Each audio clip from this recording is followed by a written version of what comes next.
it's kind of fun listening to a band called Bad Religion kind of deliver a message almost like a preacher would deliver a message, like these very grand topics, and with beautiful vocal harmonies like a choir. Is that anything that you've ever noticed or attempted to conceptualize? Or take out on tour with us? That would be cool. A church setting? A choir?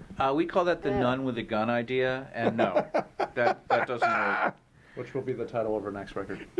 It's so nun with a gun. Nuns with guns. Yeah. Yeah.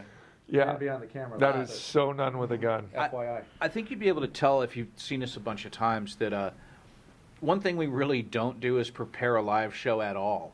And it's really, the songs, we try to represent the songs as closely as we possibly can to what they sound like on the record. But between songs, I mean, it's so interesting because we don't have any rap or patter or things we're supposed to do. We don't really have a show. God knows we don't have a show. Sometimes we don't even have a backdrop, so you don't know what band we are. No. And a lot of it is just kind of Graffin talking about the news of the day and Ed McMahon on bass going, "Yes, sir."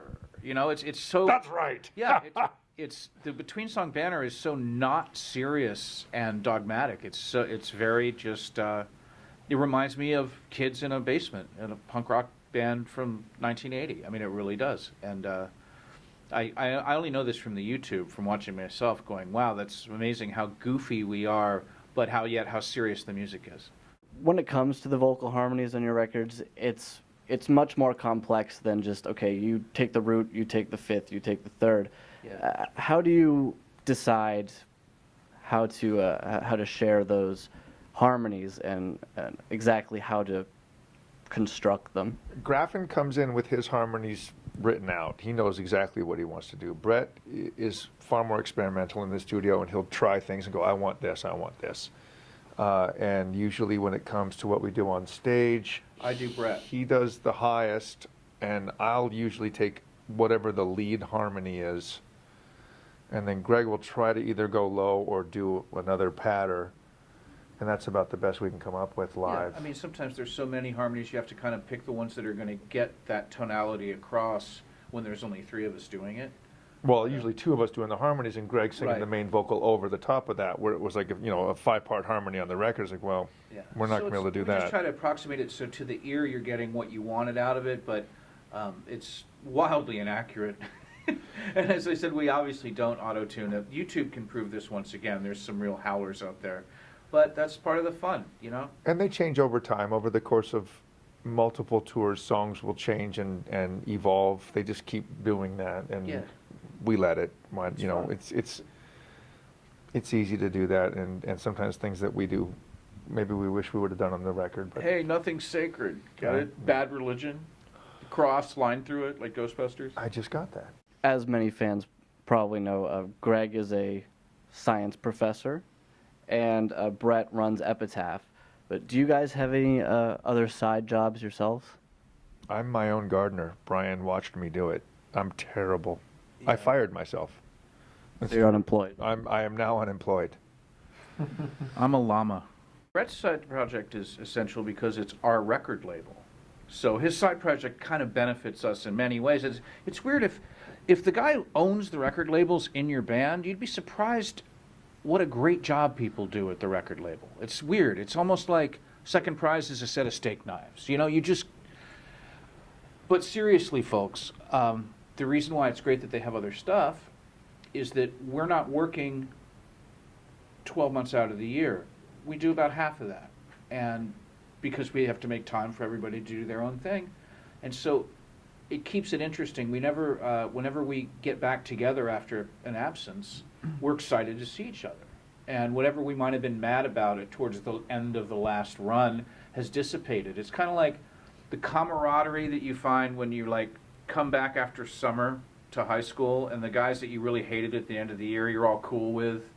Like everyone's just happy to see each other, and like you have a new locker partner, and the cafeteria person's different sometimes, and it keeps it fun that we're not just tied to each other 12 months out of the year.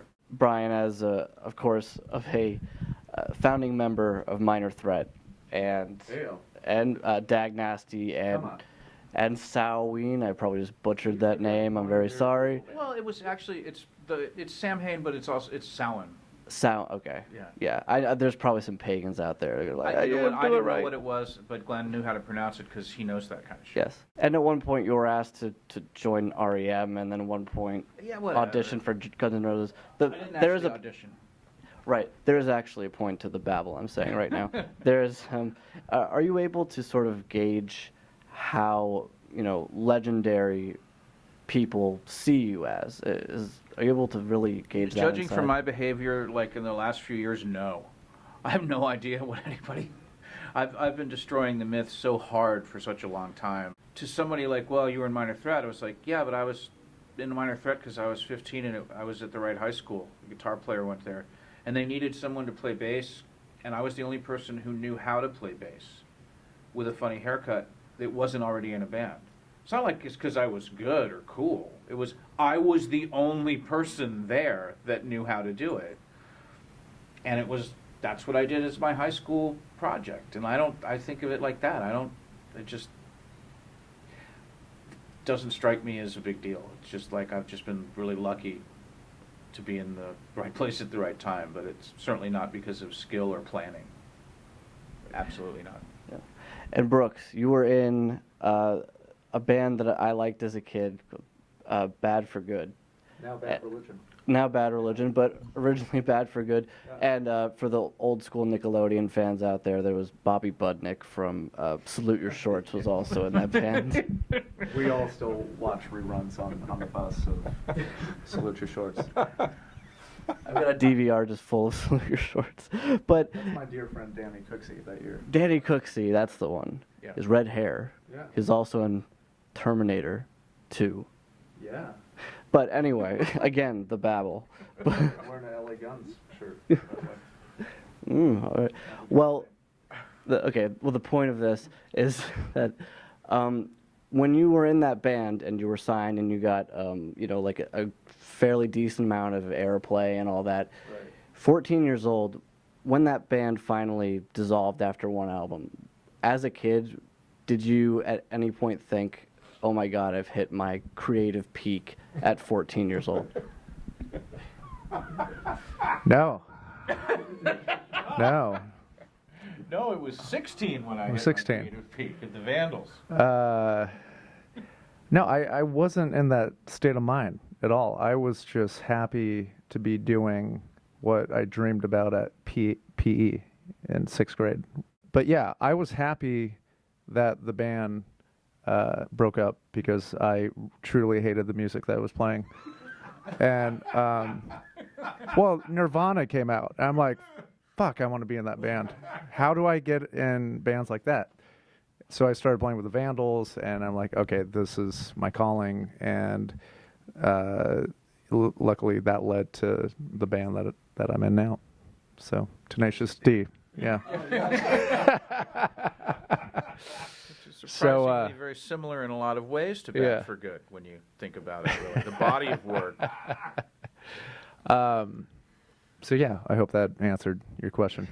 It answered mine. It did. Thank you very much. And, there you go. Now, hey, Dave Grohl, what's up? So, last question for you guys.